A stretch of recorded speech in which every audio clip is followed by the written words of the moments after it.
En el vídeo de hoy, relacionado con el lenguaje de programación C# y de este curso que estamos tratando bueno, más bien que estamos tratando de avanzar en él, porque sí que va un poco lentillo, he de admitirlo, pero no hay tiempo para más, vamos a hablar sobre un elemento imprescindible dentro de los lenguajes de programación, que son los arrays.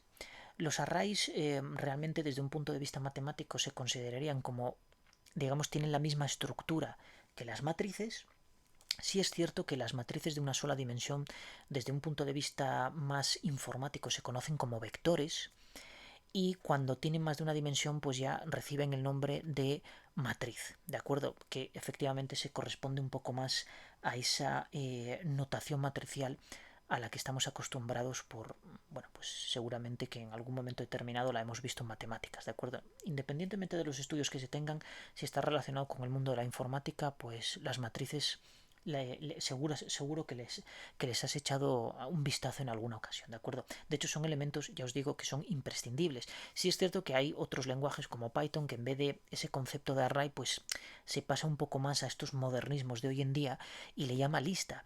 De hecho, si nosotros sacamos por pantalla el tipo de ese array que vemos en Python, realmente el propio sistema le denomina lista, ¿de acuerdo? No le denomina array.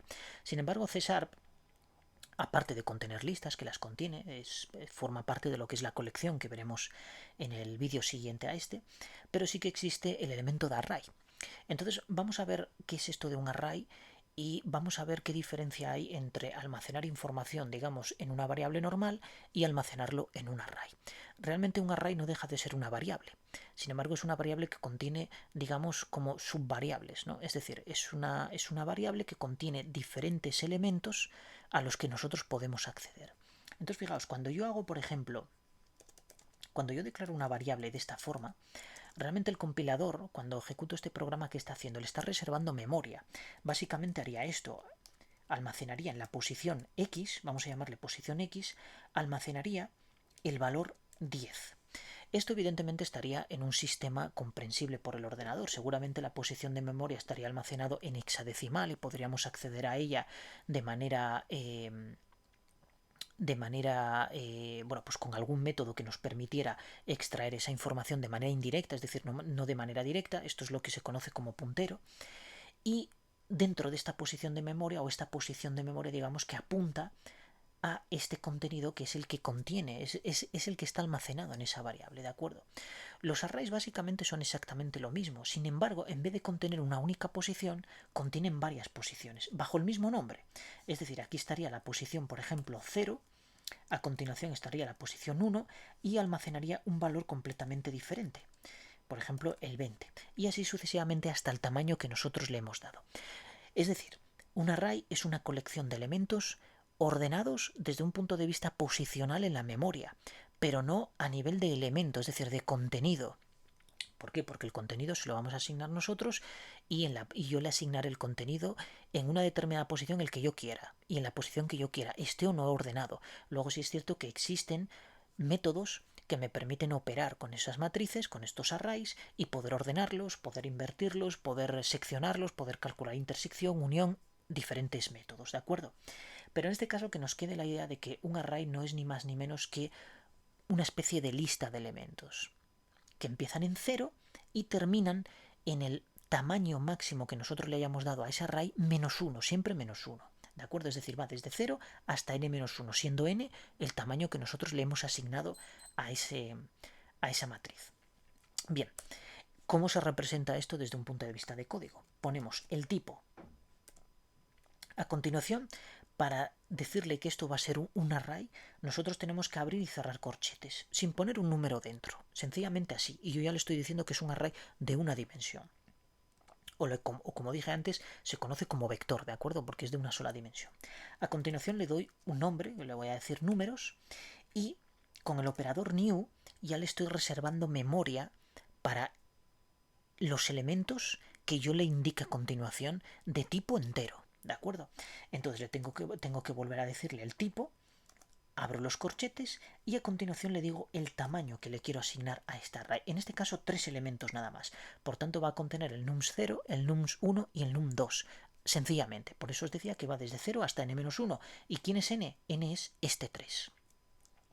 ¿Cómo le asigno yo ahora contenido a estas variables? De una manera muy sencilla, porque realmente es como utilizar nums con variables, como una variable normal y corriente, pero en este caso lo que voy a hacer es indexarlo de tal manera que yo pueda acceder a cada uno de esos elementos. ¿Y cómo hago eso? Pues hago referencia al nombre de la matriz y a continuación entre corchetes le digo a qué posición de ese array quiero acceder. En este caso, por ejemplo, al 0. Y le digo que le voy a asignar el número 10. Entonces me voy a copiar esto y lo pego pues 3 veces, ¿de acuerdo? Entonces aquí le diré que sea el índice 1 y aquí el índice 2. Y aquí le daré diferentes valores. Puedo darle el valor que quiera siempre y cuando sea entero, ¿de acuerdo? Es la única... Bueno, realmente con los arrays hay dos restricciones. Una, no puedo superar el tamaño que le he indicado inicialmente al declararlo. Y dos, no puedo asignarle valores que no se correspondan con el tipo que he utilizado en la declaración, ¿de acuerdo? En este caso es int, pues no puedo asignarle a estos elementos ningún otro tipo que no sea entero o equivalente al entero. Por ejemplo, sí que podría asignarle un tipo short, es decir, exactamente lo mismo que vimos en el capítulo 1 cuando estuvimos viendo lo de las variables, lo de la asignación, conversiones explícitas y implícitas, etcétera, etcétera, ¿de acuerdo? Para imprimir estos valores sencillamente hago un console.writeLine y si ahora quiero imprimir, por ejemplo, nums y quiero acceder a la posición 1, pues yo lanzo mi programa y como veis por pantalla me aparece el 20. Esto me pasaría exactamente con el resto de elementos, es decir, yo podría aquí poner el elemento 0 y me saldría el número 10 y así también con el elemento 2, con el elemento 1 y con cualquier otro elemento que tuviera este array. Pero ¿qué pasa si yo me excedo y pongo el elemento 3? El elemento 3 no se corresponde con esa restricción de tamaño de la que hablamos antes. Por tanto, si yo ahora lanzo este programa, si os dais cuenta, me está dando una excepción, es decir, un error, y me dice que el índice está fuera del rango máximo de este array. ¿De acuerdo? ¿Por qué? Porque yo le declaro de 3 elementos y estoy accediendo a un cuarto, y el cuarto no existe. Perfecto. Teniendo esto claro, no hay ningún tipo de problema, ¿de acuerdo? Nunca nos va a lanzar esa excepción, salvo que nosotros excedamos el límite que le hayamos asignado durante la declaración a ese array o a esa matriz. Bien, hay un método muy importante, o más bien una propiedad muy importante, que es length. Length lo que me devuelve es el tamaño de ese array. Y el tamaño de ese array en este caso es de 3 elementos. Fijaos, si yo ahora imprimo, efectivamente me da 3 elementos. Por tanto, yo ya tengo una propiedad a través de la cual poder iterar cada uno de los elementos de este array. ¿Por qué? Porque si yo quiero imprimir por consola los 3, no voy a hacer 3 console.writeLine con cada uno de los elementos de ese array. Imaginaos un array de 20 elementos. Pues tela marinera, escribir todo eso. Entonces, para eso, pues lo que tenemos que hacer es iterar. Y lo podemos hacer con un for tranquilamente. Vamos a declarar una variable iteradora que le vamos a llamar i y vamos a empezar con el 0. A continuación le voy a decir que i sea menor que nums.length. Tiene que ser menor porque no puede alcanzar el 3, por tanto será 0, 1 y 2. Y a continuación lo que hacemos es incrementar el iterador. Hacemos un console.writeLine y a continuación ponemos nums y utilizamos como índice dinámico, en este caso, la variable iteradora que es la i. Lanzamos esto y como veis me aparecen impresos por pantalla los 3 elementos que contiene ese array. Esto pasaría lo mismo si yo pusiera aquí 5, si yo pusiera 10, si pusiera 20. Imaginaos que yo pongo aquí 10 elementos, ¿de acuerdo? Sé que va a ir del 0 al 9. En este caso, si yo ejecuto este programa, fijaos que todos los demás me los está inicializando al valor por defecto de tipo entero. Acordaos cuando inicializábamos una variable de tipo default, ¿de acuerdo? Pues me los está inicializando a tipo 0. Esto en otro tipo de lenguajes como C++ nos saldría basurilla ahí porque no se inicializa, ¿de acuerdo? Y nos saldrían cosas raras o incluso nos lanzaría una excepción. En el caso de C#, como esto está todo mucho más depurado, pues en este caso nos devuelve el valor por defecto. Pero imaginaos que yo quiero almacenar valores en ese array. Bueno, pues si yo quiero almacenar valores en ese array son 10 elementos y ya es un número bastante elevado como para no ir elemento a elemento asignándole un valor. Entonces ahí entran en juego los iteradores, obviamente, los bucles. Vamos a crear un elemento random, es decir, para que generar números aleatorios. Le voy a llamar precisamente aleatorio y voy a crear el elemento aquí, new random, ¿de acuerdo? Entonces ahora vamos a aprovecharnos de este bucle vamos a aprovecharnos de este mismo bucle y lo que le vamos a decir es sencillamente que nums i sea igual a aleatorio, vaya, aleatorio punto next. El método next está sobrecargado, de hecho tiene 3 sobrecargas y lo que me va a permitir es generar números aleatorios, por ejemplo, en un intervalo entre 1 y 100. Aunque bueno, esto realmente sería lo mismo que poner 100, pero si quiero entre 10 y 100, pues entonces utilizaría este otro método, ¿de acuerdo? En este caso vamos a que sea entre 0 y 100 y lo ponemos de esta manera. Ahora yo podré utilizar el mismo bucle también para, digamos, sacarlo por pantalla. Pero vamos a utilizar un for each. Vamos a utilizar un for each, que es un bucle que me recorre todos los elementos de ese array, sencillamente declarando una variable inicial, que en este caso, como sé que es de tipo entero, pues declaro aquí num y nums, que es la colección que voy a recorrer, y sencillamente un cw num, ¿de acuerdo? Aquí donde pongo int yo podría poner el tipo var, ¿de acuerdo? De hecho, el propio Microsoft nos lo recomienda, ¿de acuerdo? Poner var. Sin embargo, a mí, para que las cosas queden mucho más claras y yo sepa que num va a ser de tipo entero, a mí me gusta más hacer esto, porque cuando pillas código de terceras personas y tienes que analizarlo, cuando estás recorriendo esto, pues tienes que buscar a ver dónde está nums para ver a ver qué tipo tiene, para saber que aquí en var o realmente ya añadir alguna línea de testing para poder saber qué tipo estás o, en fin, de alguna manera profundizar un poco más en el código para saber realmente qué tipo lo va, o sea, poniendo aquí un var, qué tipo realmente va a ser el que el compilador lo va a convertir antes. Pues bueno, en este caso lo veo de esta forma, es decir, yo veo aquí un int y vaya rollo que me he liado ahora mismo. Realmente, a ver, cuando nosotros ponemos aquí var, es el propio sistema el que le va a asignar durante el tiempo de ejecución un tipo. En este caso, evidentemente, va a ser un tipo de entero. Si yo aquí pongo int directamente, cuando yo vea este código, yo ya sé que esa variable va a ser de tipo entero y no tengo que pararme a analizar ninguna otra línea de código adicional, sino sencillamente veo ahí int punto pelota. Yo sé que eso es de tipo int. Lo mismo me pasaría con cualquier otro tipo, ¿de acuerdo? Sin embargo, cuando veo var, pues quizá ya tenga que profundizar un poco más en el código para determinar el tipo de esa variable. Es la única diferencia que hay, aunque no sé por qué razón Microsoft recomienda poner aquí var. Bueno, supongo que será por temas internos de cómo se compila esto, ¿de acuerdo? Bien, si ahora nosotros ejecutamos esto, aquí me salen todos los números aleatorios que ha creado, todos desordenados. Eso es para que veáis que aunque los elementos van de 0 hasta n-1 y están ordenados en memoria, realmente el contenido no responde al mismo criterio de ordenación, ¿de acuerdo? Ahí le asignamos nosotros el valor que queramos, en este caso es aleatorio. Bien, pues una vez que ya entendimos esto, vamos a ver qué otras formas de inicializar una matriz hay. Fijaos, nosotros la hemos inicializado en este caso con 10 elementos. Vamos a poner algo menos, 5 por ejemplo, y yo si pongo aquí llaves y pongo 1, 2, 3, 4, 5, yo sé que estoy inicializando esta variable durante la misma declaración, es decir, lo mismo que hacíamos cuando declaramos una variable a y le asignaba un valor, pues exactamente estoy haciendo lo mismo con esta array, ¿de acuerdo? Es decir, le estoy asignando, le estoy llamando nums, estoy diciendo que sea de tipo entero y que sea un array de 5 elementos, y al mismo tiempo le estoy asignando unos valores a cada uno de los elementos, en este caso una secuencia numérica del 1 al 5. Si yo hago un for each ahora y hago exactamente lo mismo que antes, y nums, y imprimimos esto por pantalla, pues vamos a ver que efectivamente me está dando estos valores que son con los que yo inicialicé este array, ¿de acuerdo?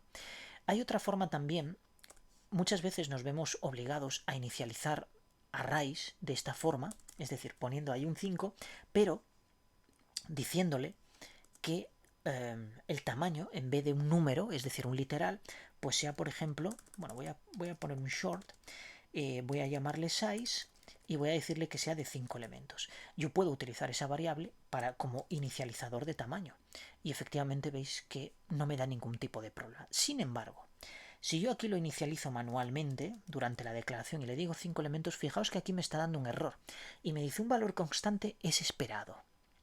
¿Por qué? Porque esto es una variable y el valor de esa variable se puede modificar en cualquier momento.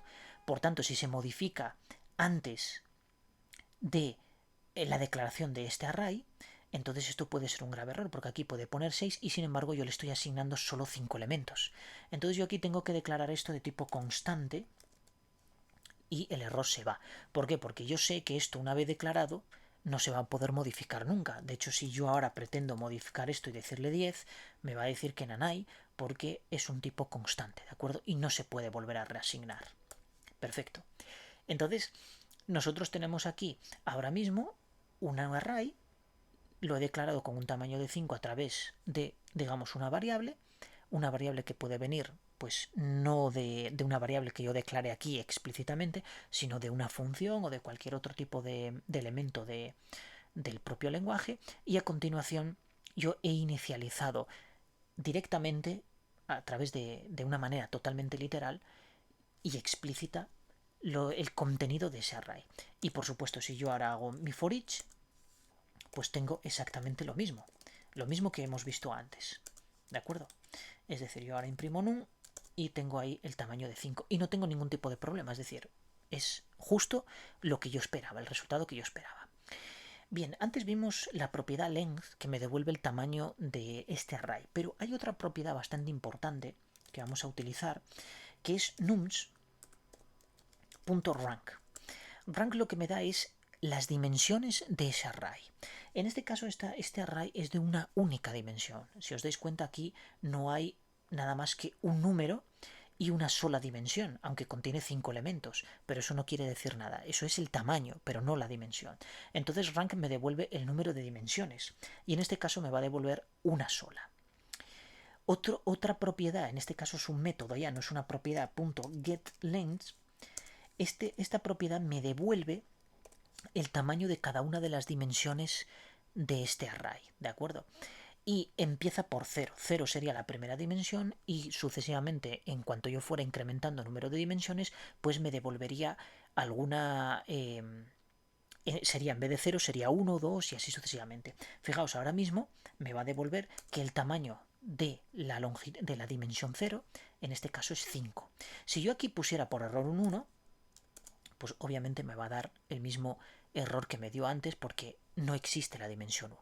Entonces vamos a hacer que exista esa dimensión. Y para que exista esa dimensión, yo lo que voy a hacer es poner una coma aquí, pero esto ya no me sirve. Si os dais cuenta, ya me está dando error. Primeramente aquí voy a poner, en este caso voy a prescindir de esto me lo voy a cargar porque no lo necesito, y aquí me voy a crear un array de 2×2, ¿de acuerdo? Esto obviamente está mal, porque esto es solo de una dimensión y además tiene 5 elementos cuando ahora contiene 2. Entonces, la primera dimensión hace como referencia a las filas, es decir, una fila, dos filas y así sucesivamente. Y la siguiente hace como referencia a las columnas.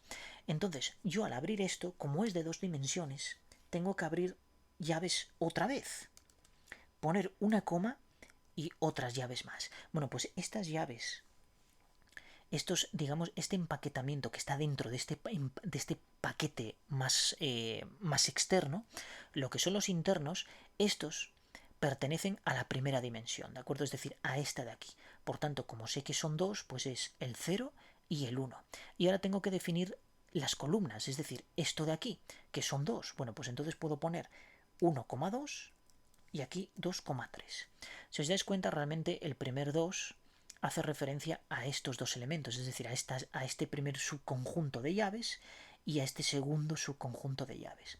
Y luego esta otra dimensión lo que hace referencia es al número de elementos de cada una de las dimensiones del conjunto anterior.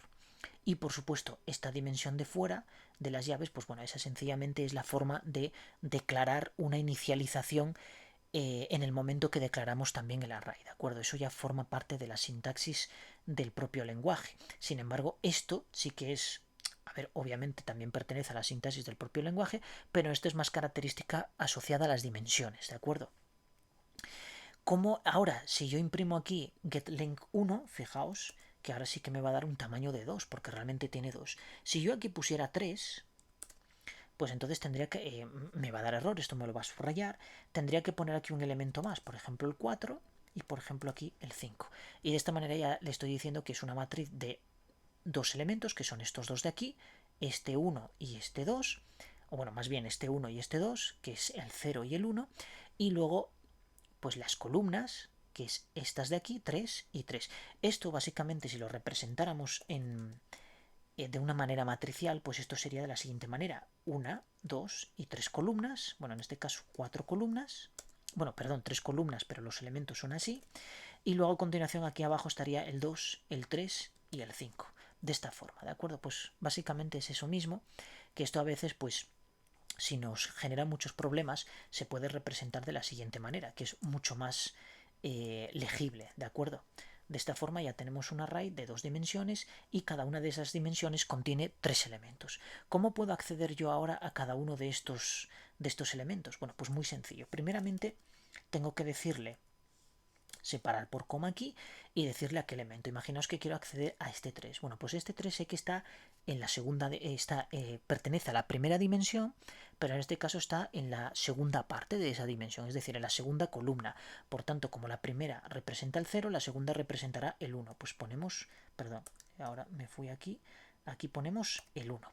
Y luego ese 3, pues está dentro de la segunda dimensión, que es de 3 elementos, pues esto se correspondería con el 0, con el 1 y con el 2. Bueno, pues en este caso se correspondería casualmente con el 1, 1. Si yo imprimo esto por pantalla, me da el 3. Y así sucesivamente lo haría exactamente con todos. Pero sí que podemos acceder en un momento determinado a un elemento concreto de ese array, pero si queremos operar sobre todos, entonces tenemos que iterar. Fijaos, si yo itero con el for each de antes, lo que me va a ocurrir es lo siguiente, que me va a imprimir secuencialmente todos los elementos. Fijaos que me imprime el 1, el 2, el 4, el 2, el 3 y el 5. Exactamente todos los elementos de aquí, ¿de acuerdo? Bien, si yo quiero, en vez de hacer esto, quiero recorrer cada una de las dimensiones y dentro de cada dimensión cada uno de los elementos, entonces tengo que utilizar bucles anidados, en este caso 2.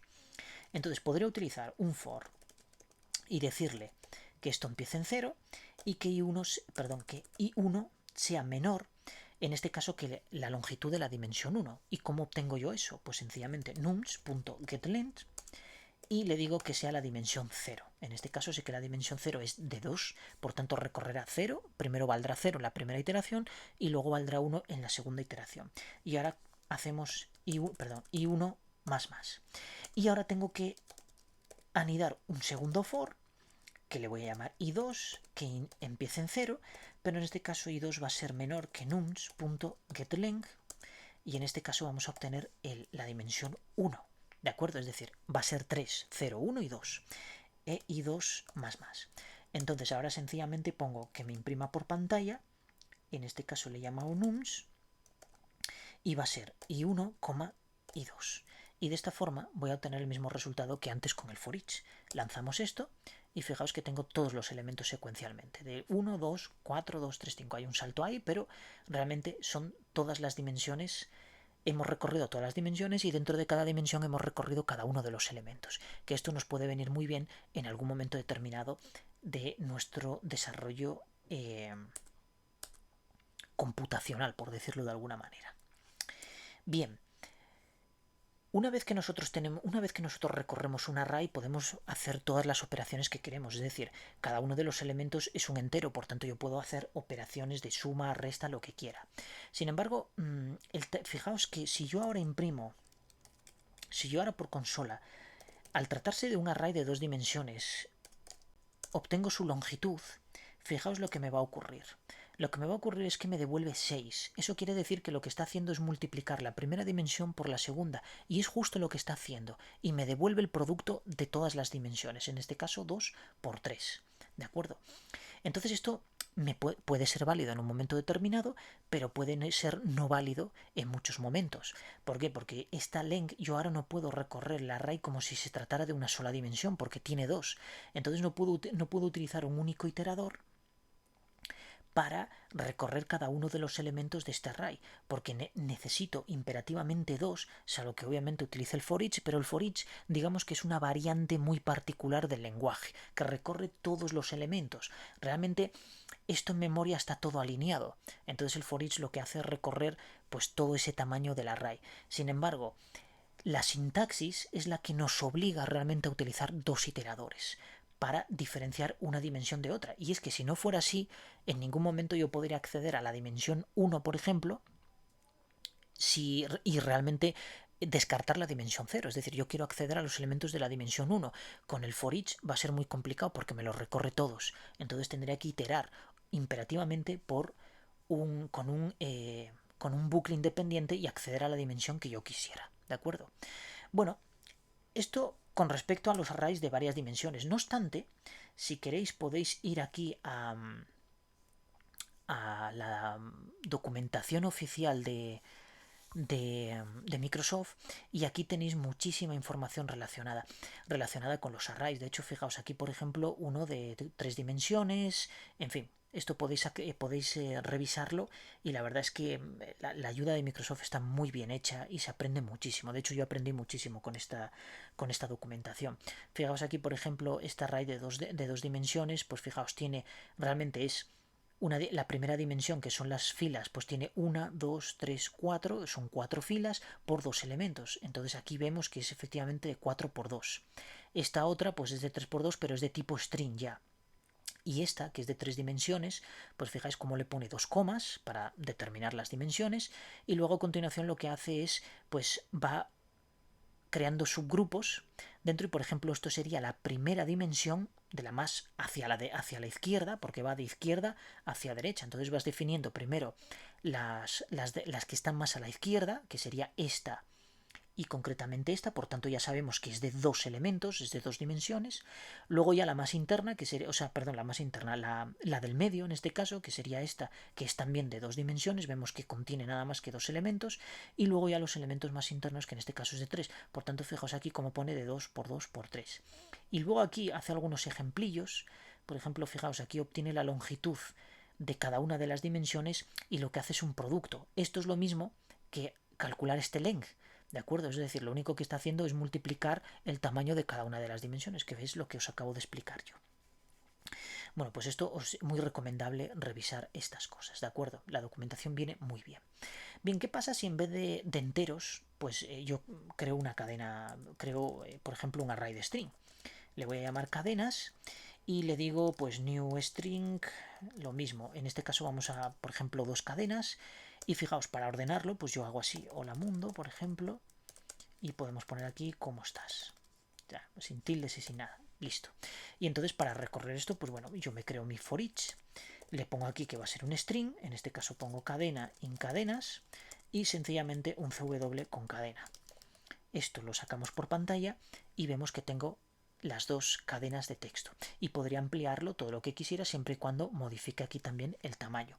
Esto me lo puedo ahorrar y puedo decir pues que lo calcule directamente el propio sistema, ¿de acuerdo? Es decir, que me calcule el tamaño inicializándolo sin problema. Si no lo inicializo, entonces ya tengo que darle realmente un tamaño, ¿de acuerdo? Y no sé por qué me está dando aquí. Ah, vale, esto era... A ver, vamos a ejecutar de que todo funcione bien. Perfecto. Bien, cuando nosotros tenemos una cadena, una particularidad de las cadenas, es que realmente no deja de ser un array de caracteres. Por ejemplo, si yo aquí pongo hola mundo, fijaos, yo puedo recorrer esto, vamos a llamarle carácter, y aquí poner cadena. Entonces, si yo esto lo sustituyo por carácter, bueno, esto no es string, evidentemente es char. Fijaos que cuando yo ahora ejecuto me sale cada uno de los caracteres que forma parte de esta cadena. ¿De acuerdo? Eso está muy bien. Pero ¿qué pasaría si yo quiero recorrer esta cadena, por ejemplo, con otro tipo de bucle? Imaginaos con un for. Yo puedo recorrer un for, decirle que empiece en 0,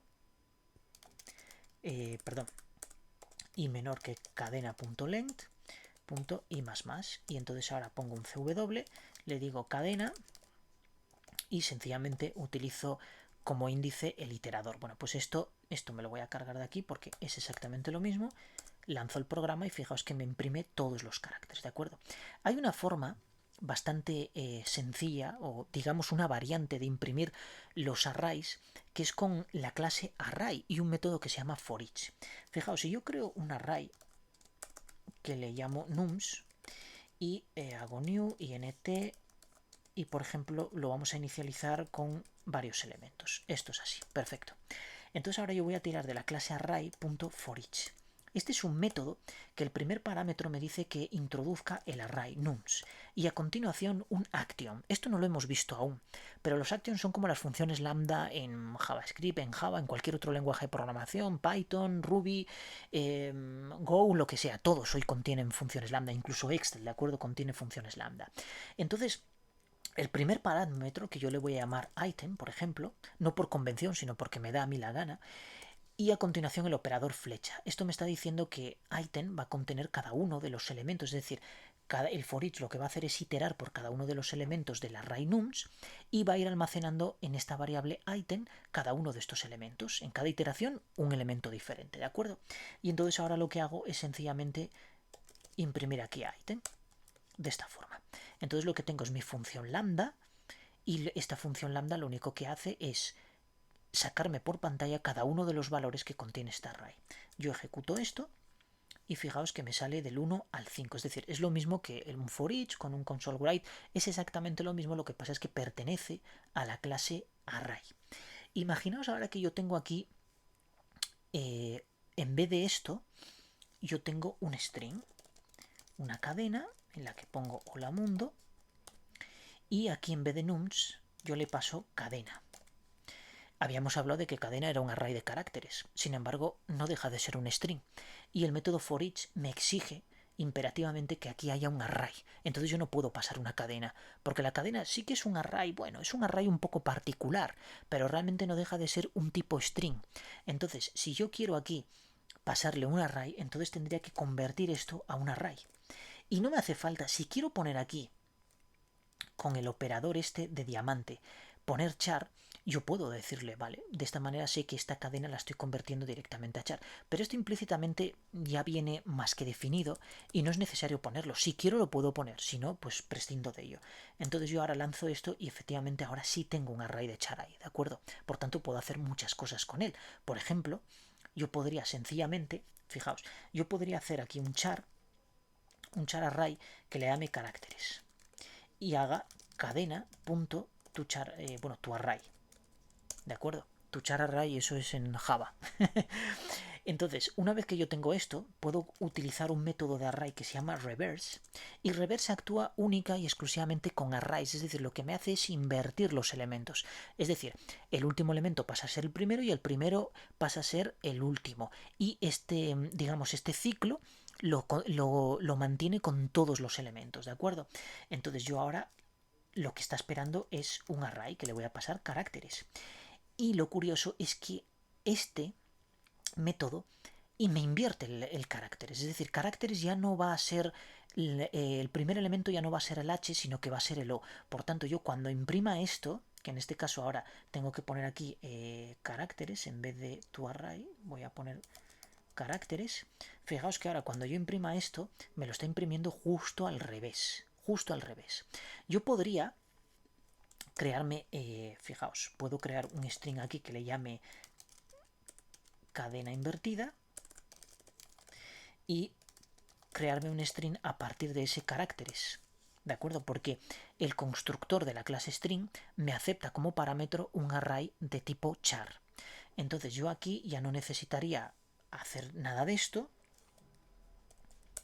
Esto lo podría borrar y sencillamente un CW y pondría cadena invertida.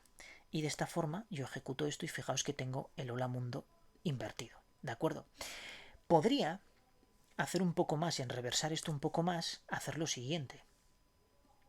Yo tengo esa cadena y puedo hacer lo siguiente, un for, en este caso un for each. Voy a poner aquí un string, voy a llamarle subcadena, in cadena, ¿de acuerdo? Cadena, perdón, punto split.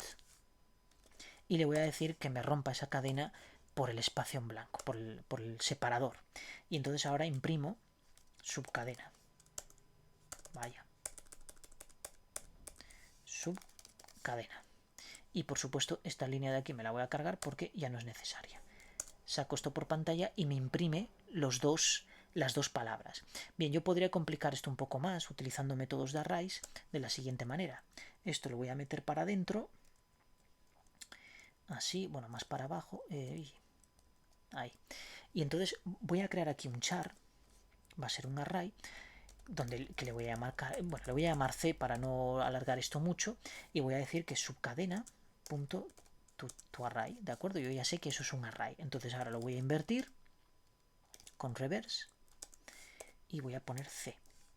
Y entonces aquí lo que voy a crearme es una cadena nueva que le voy a llamar resultado, lo voy a crear vacía de esta forma, y aquí, bueno, esto al final no necesitaba esto, vamos a sacarlo para afuera de nuevo, y entonces aquí sencillamente lo que voy a hacer es resultado más igual, y entonces ahora hago C, new string C más un espacio en blanco para que me separe las palabras, ¿de acuerdo? Y entonces aquí lo que voy a poner es resultado. Y lo que me ha hecho es invertirme las palabras en vez de la cadena completa, pues lo que ha hecho ha sido invertir las palabras. Esto hay formas mucho más elegantes de hacerlo. Esta sería la forma sencilla, pero hay formas de hacerlo mucho más profesional, por decirlo de alguna manera, aunque un poco más ilegible, pero sí es cierto que a veces, bueno, pues te sientes como realizado, ¿no? Al hacer código complejo en una sola línea. Eso también lo veremos.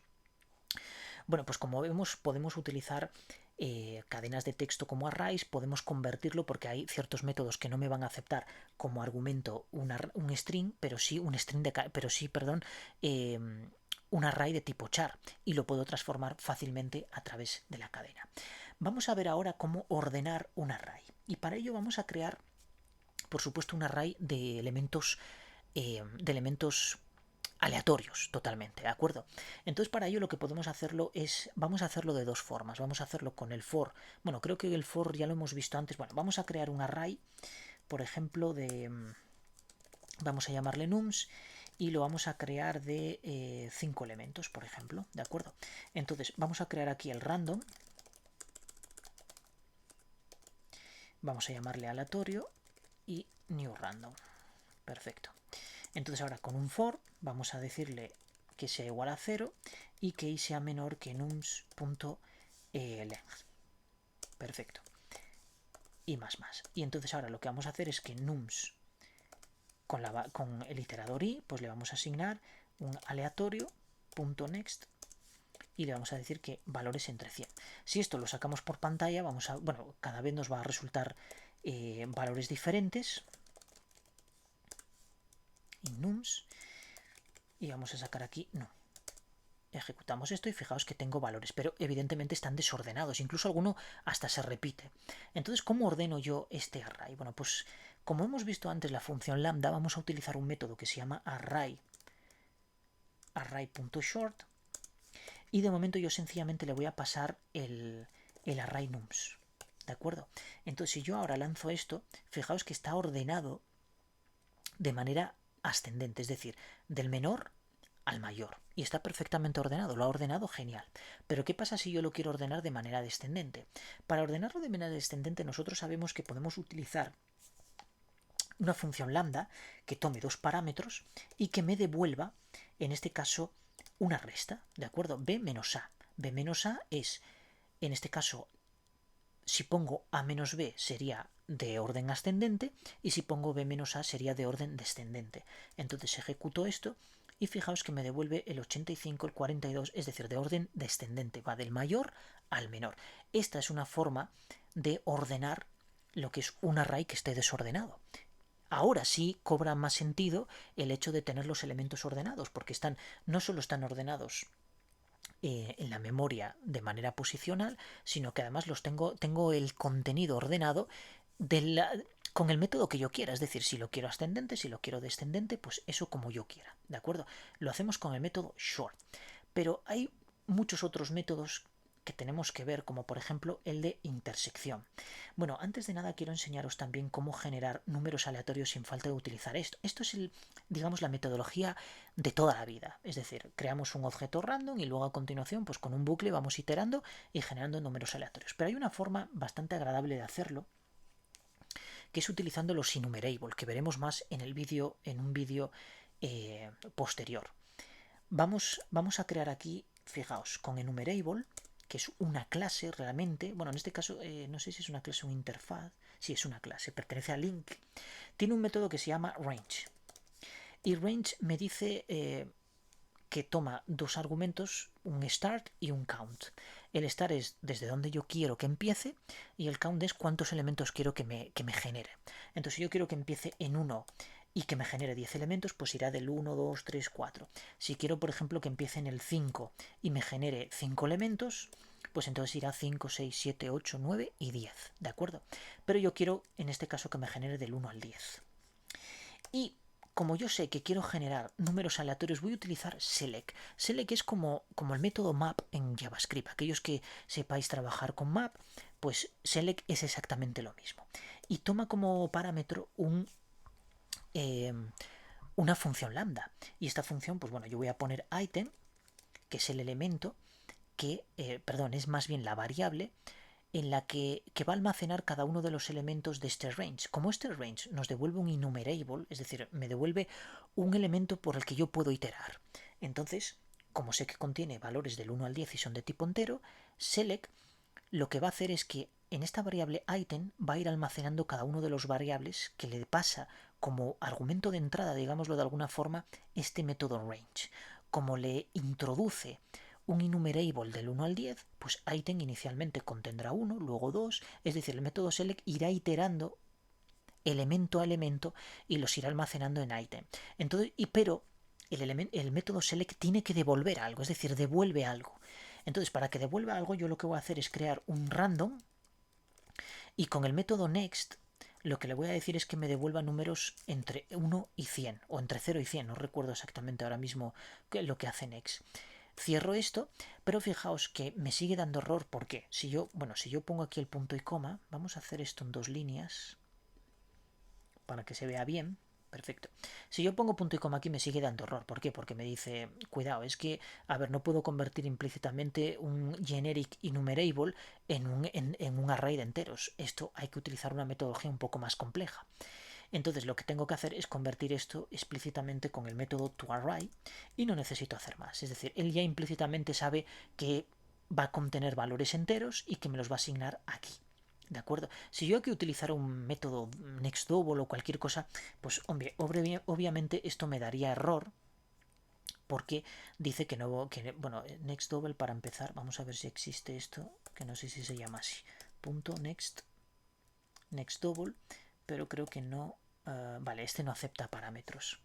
Fijaos que lo que me está diciendo es que, claro, aquí pues no puede convertir, me lo está diciendo aquí, de tipo array double a tipo entero. Entonces aquí por narices tengo que devolver valores enteros o hacer una transformación dentro, claro. En este caso 100.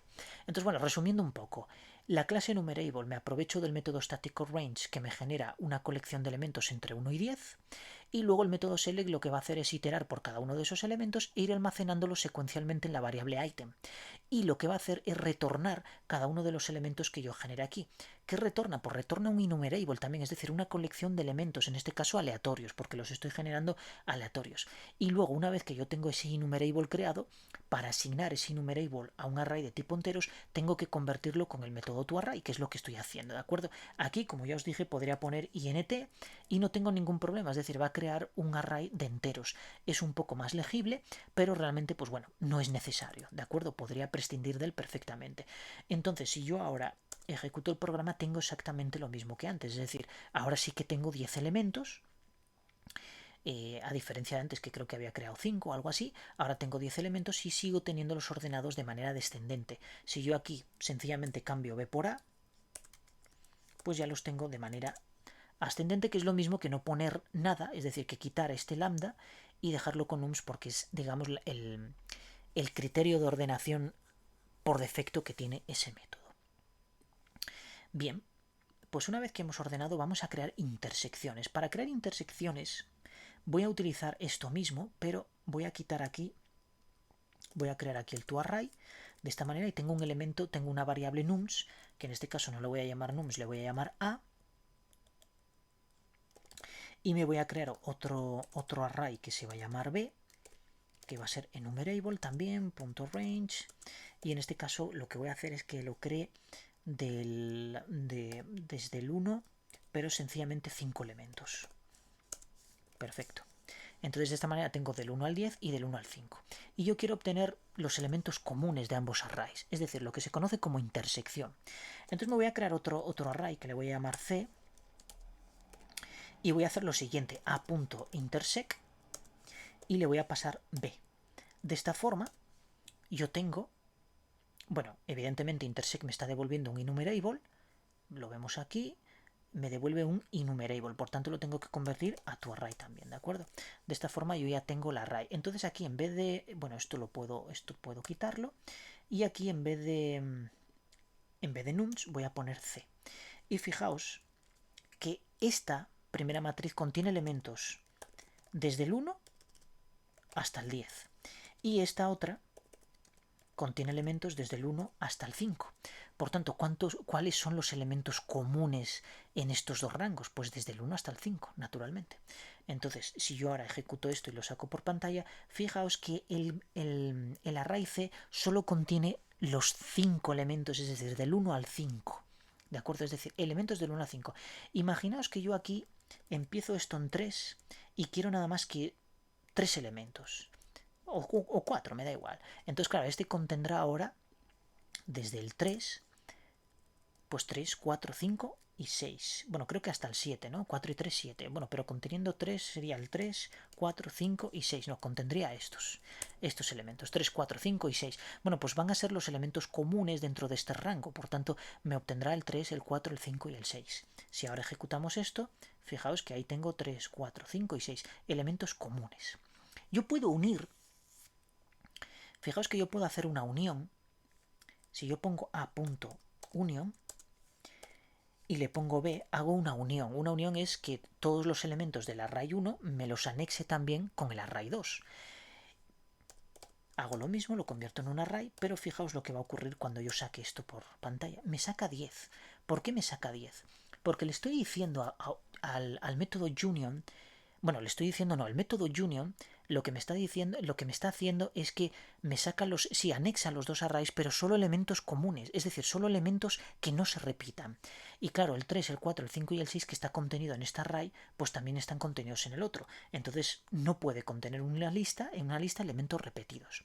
Esto es buenísimo, sobre todo cuando yo creo un array. Fijaos, voy a crear un array de, por ejemplo, le voy a llamar D, y en este caso lo voy a inicializar con el 10, con el 20, vuelvo a meter el 10, vuelvo a meter el 10, un 30, ahora meto el 20, otro 30 y así sucesivamente. Entonces, cuando en este momento yo haga aquí esto, pero en vez de pasarle como argumento el array D y aquí a la unión pasarle otro array, le paso el mismo array. Entonces lo que va a hacer es devolverme los elementos comunes de este array exclusivamente. Entonces ejecuto esto y fijaos que me sale los elementos comunes. Perdón, los elementos únicos, no comunes, los elementos únicos. Es decir, el 10 se repite, sí, pero solo lo quiero una vez. Por tanto, el método union solo me lo va a pasar una vez. El 20 pasa lo mismo y el 30 pasa lo mismo. Pues esto es una forma muy buena de obtener valores únicos dentro de un array. ¿De acuerdo? Por tanto, ya conocemos intersección, ya conocemos cómo ordenar, conocemos el método union. Pues ahora vamos a ver qué pasa si yo declaro un array de diferentes objetos. ¿Cómo puedo hacer eso? Pues recordemos que cuando declaramos una variable de tipo object, le voy a llamar obj, yo aquí puedo incluir, por ejemplo, un hola mundo y es un string, pero es que yo también podría, y no me va a dar error. De hecho, si yo esto lo saco por pantalla, obj, fijaos que el writeLine está lo suficientemente sobrecargado como para saber que obj es una cadena y me lo saca por pantalla, ¿de acuerdo? Perfecto. Pero si yo ahora aquí asigno un número, por ejemplo un 10, fijaos que también me saca el 10. Pero ¿qué pasa si yo le asigno aquí un array? Le digo de tipo int y en este caso 1,2,3. Estos elementos. Ejecuto y fijaos que lo que me está diciendo es que es un system.int32, que es correcto, es lo que es un array de tipo int32. Bien, entonces, lo que voy a hacer es lo siguiente, voy a crearme un array de diferentes objetos. En este caso, en vez de hacer esto, lo que voy a hacer es crearme aquí un array de objetos, poniendo aquí los corchetes, y a continuación new object, y lo voy a hacer que sea dinámico, es decir, que lo asigne el propio sistema. Voy a poner aquí el punto y coma y ahora le voy a poner aquí, por ejemplo, una cadena de texto. Voy a ponerle un número, pero lo voy a crear con, por ejemplo, el valor de pi. Y ahora me voy a crear aquí un new int y le voy a asignar, es más, voy a hacerlo con enumerable. Con enumerable yo voy a crear un rango y le voy a pasar 10 elementos, por ejemplo, punto to array, y de esta manera yo ya tengo un array. Y ya para terminar, pues le puedo pasar un número entero, por ejemplo, el 22 mismamente. Perfecto. Yo ahora voy a hacer un for each y voy a imprimir cada uno de estos objetos. Entonces, como no sé realmente qué tipo de objeto es, pues le paso un var. Le paso obj in objetas. Y entonces ahora un cw que le diga obj, no, perdón, es que se llama, vamos a poner aquí objetas, así. Y le digo objetas. Saco esto por pantalla y fijaos que lo que me está devolviendo es objeto, objeto, objeto, objeto. Todo objetos, todos son objetos. ¿De acuerdo? Entonces yo voy a poner aquí, fijaos la diferencia que hay si yo le pongo aquí un object y lanzo esto. Vale, algo estoy haciendo mal. Porque es un array de objects, obj, vale, porque estoy, no, es que aunque fuera aquí var u object, debería darme lo mismo, lo que pasa es que me equivoqué y puse aquí objetas, entonces le doy a intro y ahora sí. ¿Por qué? Porque hay elementos que el propio WriteLine está sobrecargado e interpreta, como es la cadena de texto, el número double y el entero, y sin embargo el array, pues bueno, sencillamente me dice que es un system int32. Bien, si yo quiero de alguna manera que discriminar algunos objetos y realizar determinadas operaciones con ellos, yo entonces lo que tengo que hacer es saber qué tipo es de objeto y de alguna manera hacer un condicional que me diga si esto es un tipo objeto hago esto, si esto es un tipo objeto hago lo otro, ¿de acuerdo? ¿Y cómo hago eso? Bueno, pues sencillamente fijaos. Yo a obj puedo decir, vale, devuélveme el tipo, a ver qué tipo eres, getType, lanzo y fijaos, el primero me dice que es un string, un double, un int32 y un int, o sea, un array de int32 y un int32, es decir, un entero. Perfecto. Entonces yo ahora voy a hacer la discriminación aquí. Y lo primero que voy a hacer es abrir llaves porque las voy a necesitar. Entonces si hago un if obj.getType.equals, aunque puedo utilizar el igual igual, exactamente igual, y aquí le voy a decir que con typeOf me devuelva en formato cadena el identificador de este tipo, de un int array. De esta forma. Y si lo es, entonces hazme un for each de este nuevo objeto, que en este caso sé que va a ser un entero. Y vamos a llamarle num in obj, pero cuidado.